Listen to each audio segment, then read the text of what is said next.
अब एक smart trick आपको बताते हैं, एक ऐसा ट्रिक जो पेपर में मेरे भाई बिना क्वेश्चंस को पढ़े ही आपको मदद करेगा सॉल्व करने में। जैसे मेंस का एक क्वेश्चन मेरे सामने यहाँ पर ये आया, और जब ये सवाल आया तो हमने यहाँ देखा कि क्वेश्चन में हमसे क्या पूछा गया। तो क्वेश्चन में कहा गया जी अगर आप इसको देखिए, इसको देखिए, इसको देखिए, मैं बिल्कुल किसी को देखने में इंटरेस्टेड ही नहीं हूँ, मैं तो सिर्फ इतना देख रहा हूँ जी 22 हो गया और जमा 11 हो गया। 22 से 11 कितना होता है, 22 और 11 33, और 33 में से 33 खत्म तो मेरे भाई आ जाएगा 0।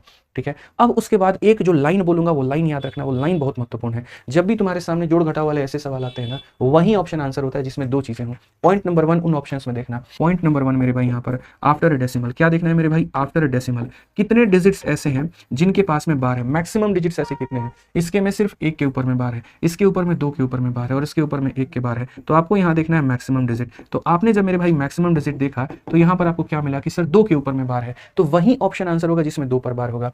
यहाँ पर 3 के ऊपर में बार है, नहीं हो सकता। यहाँ 1 के ऊपर में बार है, नहीं हो सकता। यहाँ 2 पर बार है, यहाँ 2 पर बार है, तो इन्हीं दोनों में से कोई एक आंसर होगा। तो ये है सिर्फ पॉइंट नंबर 1। और पॉइंट नंबर 2 मेरे भाई क्या है, पॉइंट नंबर 2 ये है कि डेसिमल के बाद में कितने डिजिट ऐसे हैं जिसके ऊपर में बार नहीं है।